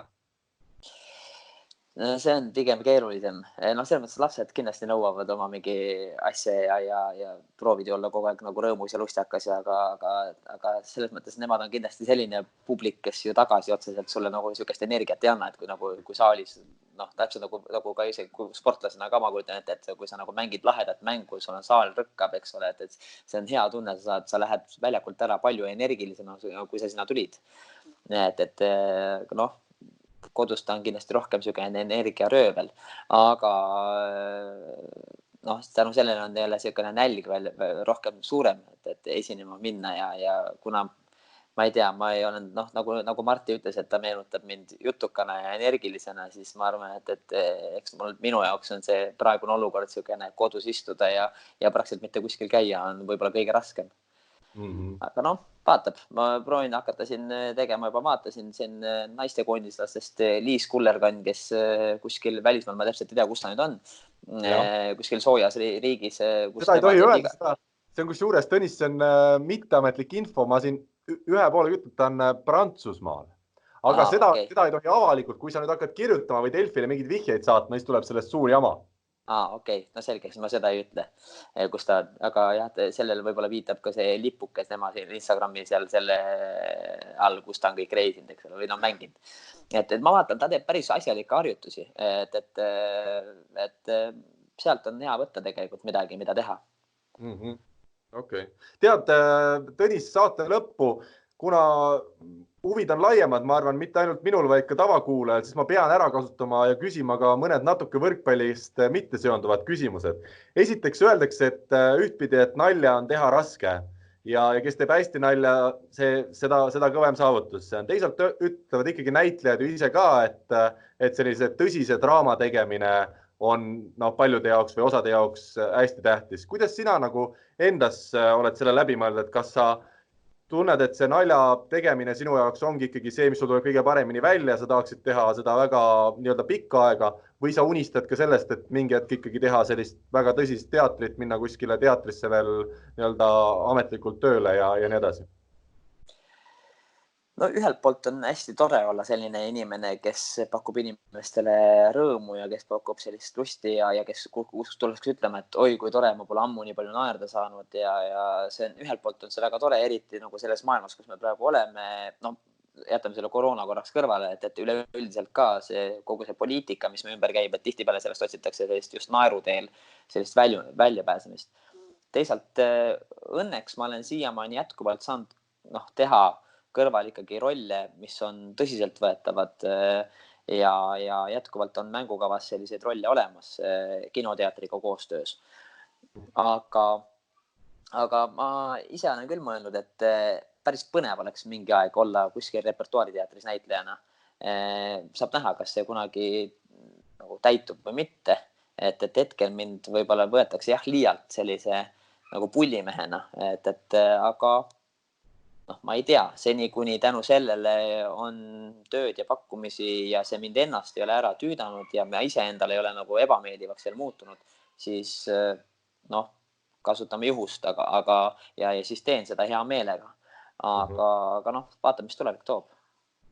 Teine küsimus, kas see hakkab vaikselt ära ka mingil hetkel üle viskama, et tänaval ikkagi kõik inimesed või paljud inimesed ära tunnevad, et nagu ikka öeldakse, et nii kaua, kui sa ei ole kuulsaks saanud, sa tahad saada, ja siis kui sa selle kuulsuse lõpuks kätte saad, siis sa tahaksid olla kas või ühe päeva nii, et ükski inimene sind tänaval ära ei tunne. Et Eestis on vist muidugi ka see väljund, et sa lähed riigipiiridest üle ja äkitselt sa oled tavaline tundmatu inimene, keda mitte keegi ei tea.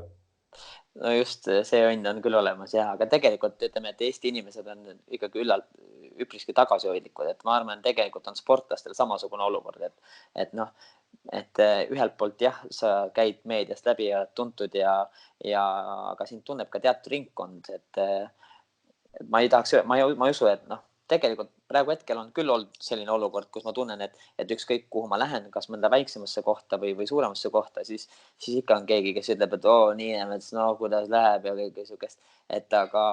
Aga need inimesed on, ütleme, 100, kes tuleb juttu ajama. Ja ma ei tea, Eesti on ikkagi nii väike, et siin ma ei ütleks sõna kuulus üldse. Ütleks pigem on see, et kas inimesed teavad su nime või nad ei tea su nime. Et lihtsalt päris paljud teavad, et ma ei tea, see ei ole mingil määral tüütuks muutunud, sest seda kõige rohkem kuuleb niimoodi, kui inimesed lähevad mööda ja siis kuuled selja taga, niisugune meeter-poolteist eemal niimoodi tugeval sosinal niimoodi, kas sa nägid, kes see oli? Või midagi sellist, eks ole. Et see on tegelikult see tavaline Eesti inimene. Või et siis vaikselt sa näed, oled kuskil poes ja siis näed, et keegi isa näiteks müksab oma last või ema müksab oma last ja siis nagu viipab niimoodi, et nagu vaata, kes siin on. Need on nagu tegelikult need tavapärased olukorrad. Kas sa tegid nalja ka vahel seal sellises olukorras, kus sa oledki kuskil poes ja ütled, näed, olengi mina või sa ikkagi jääd rahulikuks ja teed oma elu ja seal nagu show'd ei tee? Ei, kui juba tullakse midagi küsima, kas nagu pilti või midagi, siis ma ütlen alati, et ma oleks pettunud, kui te oleks palunud või et oi, et kui me siin juba oleme, muidugi teeme pildi ära, et ma proovin ikka alati nagu lõbusalt ja viisakaks jääda, aga seal kohal ma olen küll võib-olla natukene irooniline, kui tullakse ütlema, et kuskil, kas siis mingil üritusel või kus tulevad naisterahvad ütlevad, et mul laps on nii suur fänn, et tahaks teiega pilti, ta oleks väga pahane, kui mul ei oleks pilti teiega, siis ma ütlen, okei, muidugi on laps väga suur fänn, et teeme selle pildi ära. Et need on võib-olla nagu need olukorrad, et millel ma olen selline natukene irooniline või nagu heas mõttes võib-olla nagu selline sabine, aga ei, mul on hea meelega, kuna ma olen selline suhtleja inimene, siis mul ei ole probleemi inimestega niimoodi pildi teha ja jutustada. Aga niimoodi mingid purjus inimesi või selliseid lihtsalt natuke labasemalt, et noh, tavai, tee nüüd nalja või sellist asja ei. No juhtub ikka, need on ka tegelikult ikka väga tavapärane praktika, aga seal tasub ise jääda tegelikult viisakaks, siis see võib-olla peletab kõige rohkem selle inimese või ütleme, et muudab tema endaga taltsaks, et kui sa temaga natukene liiga viisakas, siis tal hakkab endale ebamugav ja siis ta ütleb, hea küll, tee see pildi ära minema. Aga tead, Tõnis, selline küsimus, et mina ka olin kooli ajal selline ikka pigem kloun, et igal olukorras, kus võimalus oli, ma mängisin lolli. Ja siis ongi nagu sellest ajast peale on olnud selline olukord, et inimesed võtavad, et kui Karl on seltskonnas, siis justkui peaks olema tema see, kes teeb pulli või teeb nalja. Aga tegelikult mina näiteks elan üksinda, ma olen suure osa päevast või palju ma olen kas arvuti taga või kodus ja tegelikult ma olen väga rahulik inimene ja mulle meeldib üksinda olla ja rahus olla. Kas sina ka nagu vahel tunned seda, et ütleme, et sa tegelikult ei ole võib-olla selline nagu tavainimesel jääbki mulje, et näed, et iga nurga peal viskab ainult nalja ja ei oskagi tõsine olla?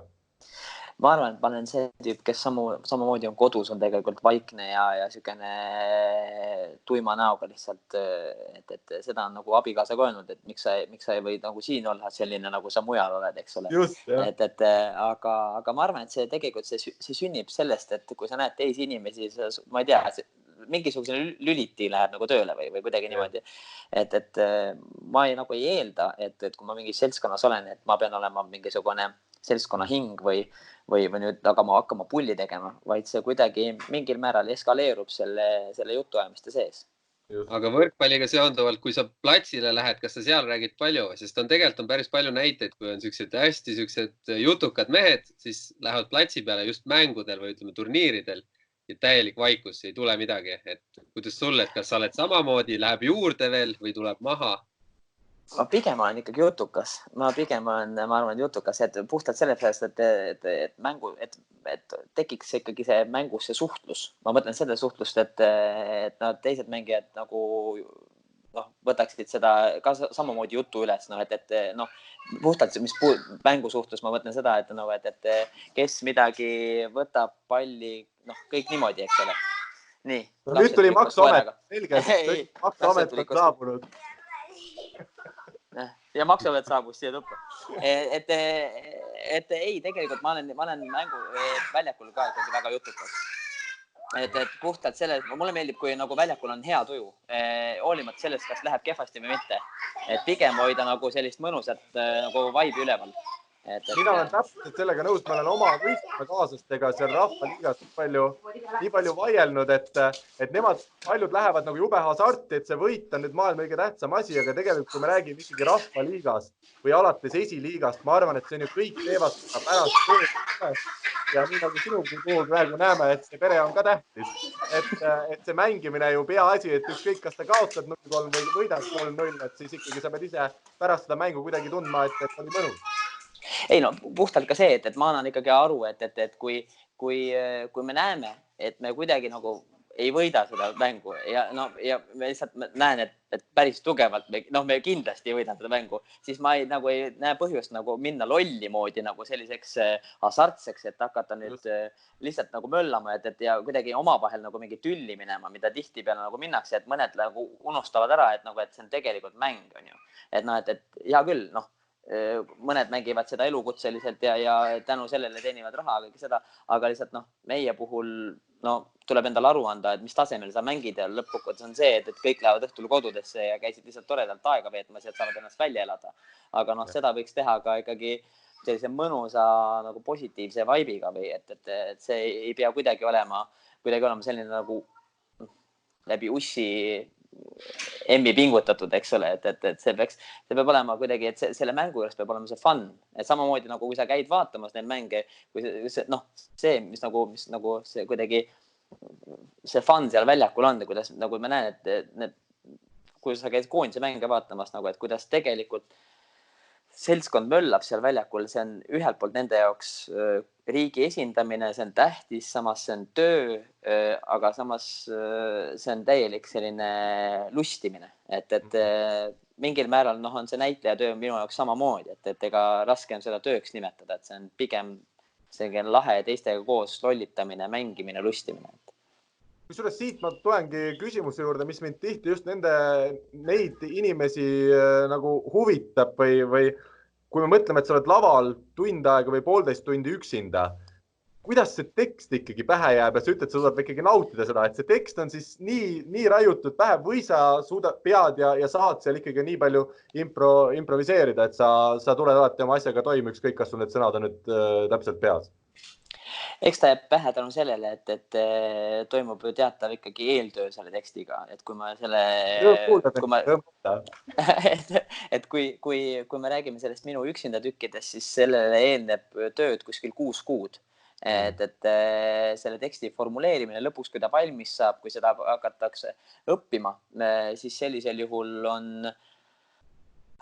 on see, ütleme niimoodi, et on sellega juba mitu kuud tööd tehtud ja see teksti omandamine ei ole enam väga keeruline.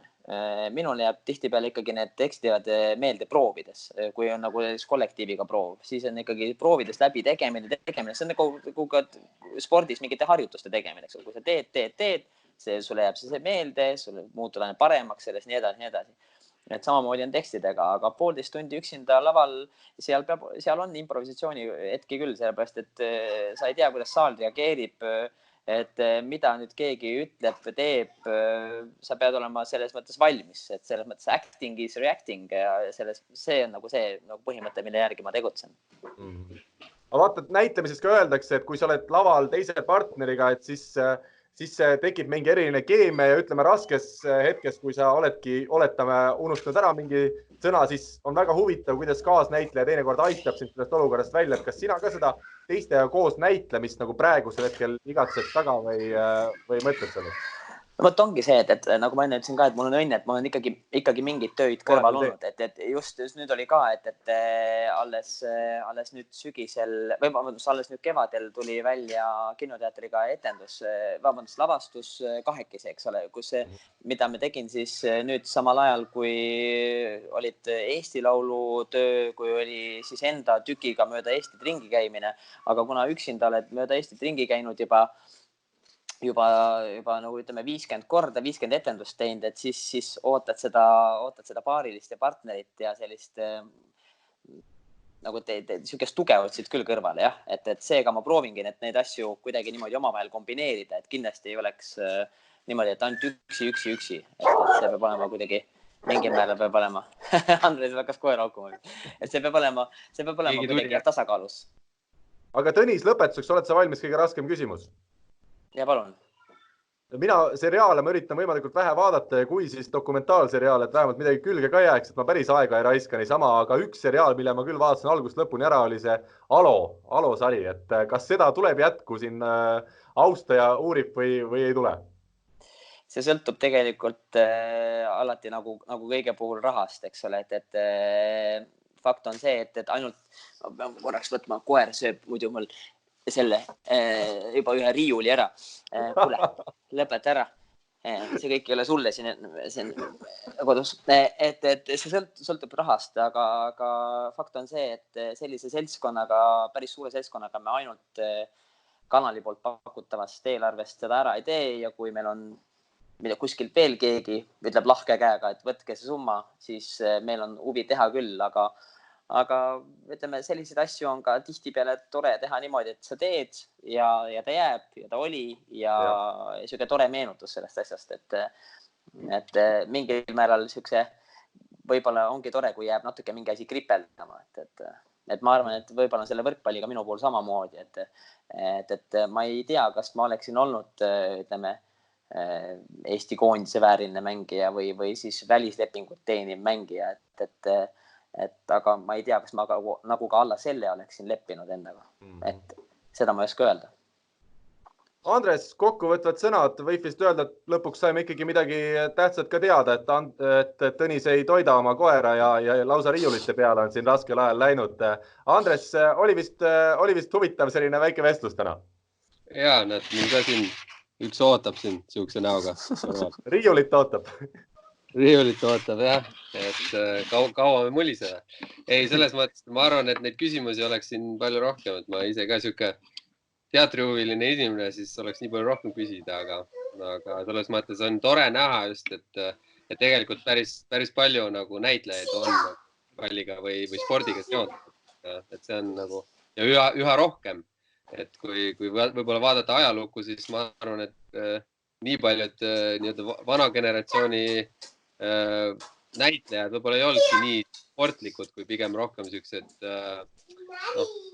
loomeinimesed selles mõttes, et täiesti loomeinimesed, et ei olnud võib-olla jah, et eks vanal ajal oli sellist räägime nüüd natuke teatrist ja võtame pitsi viina ja sest elu oli ümber ju natukene võib-olla ma ei tea, kurvem ja hallimates toonides, eks ole, aga nüüd, kui tegelikult elu ei ole nii raske, kindlasti ka mitte näitlejatele ja ikkagi keha on töövahend, siis tuleb seda korras hoida. Et siin ei olegi midagi selles mõttes parata, et näitlejad on Eestis väga palju ja kui sa tahad selles sektoris tööd ja siis sa pead ka tegelikult vaeva nägema ja sa pead olema vormis igas mõttes. Et see on ka võib-olla nagu näide, miks tihtipeale või need räägitakse, et näitlejad enam ei joo või miks see noorem generatsioon enam ei pidutse või ei istu kuskil kukuklubis või ega ma arvan, tegelikult sportlastega on samamoodi, et kõik räägivad, et vanasti võtsid need sportlased ka napsu ei olnud midagi, eks ole, et tänapäevases maailmas, kui kõik on nii kiire, siis ma arvan, et sa ei saa seda lubada, kui sa tahad olla konkurentsis. Täpselt nii ongi, selles mõttes need ajad tagasi oligi tegelikult ju võideldi mingi muu asja suhtes, et võib-olla ütleme niimoodi, et Eestis olidki näitlejad võtsidki viina, sest nad võib-olla enda selle võitlemisega kogu korra ja muu vastu, nad pidid kuskilt mingit abi saama ja see oli siuke üks lohutuse viis, et ma arvan, et ega see võib-olla mujal maailmas või ütleme lääne ühiskonnas ei olnud päris nii, et eks ajad on teistsugused ja eks praegult ongi näha, et ka praegu koondise seisukohalt, nagu ma eelmiseski saates ütlesin, ajad on muutunud, et igaüks on nagu professionaalsem ja kontsentreeritum sellele, et kui tahad kuhugile jõuda, siis pead need mingid väiksed nüansid, mis sa võisid kunagi teha, siis need pead nagu likvideerima, et kuhugile lõpuks jõuda. Jah, need tundub küll, et need tihtipeale need noortekoondises või niimoodi nooruses tehtud nagu kuidagi käitumismustrid, et siin tuleb nagu, kui sa täiskasvanutena tahad kuhugi jõuda, siis tuleb nagu tõesti ütleme, pühenduda ikkagi täiega, et siin ei olegi mingit muud küsimust, eriti sellise väikse riigi puhul, et ei saa mõelda kogu aeg selle peale, et konkurents on väike, et ei, tegelikult tuleb kogu aeg naabrimees võib sust ka parem olla, et selles mõttes ei ole hullu. No igal ajal on oma rõõmud ja mured. Täna võime öelda, et tänu sellele, et Tõnisel ei ole siin pool aastat veel tööd, on tal vähemalt aega selliste väikeste taskuhäälingu saatetega liituda nagu meie siin. Tõnis, suur tänu sulle. Aitäh ka sulle, Andres. Ja ütleme siis kõigile kuulajatele jälle kohtumiseni juba nädala pärast. Oli meeldiv.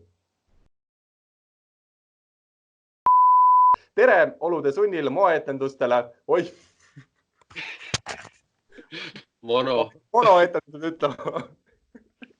No võib ka moeetendus öelda, ei ole hullu. Eks ta on praegu moes. Kui ma olen seekord uuesti valesti, siis läheme lihtsalt edasi.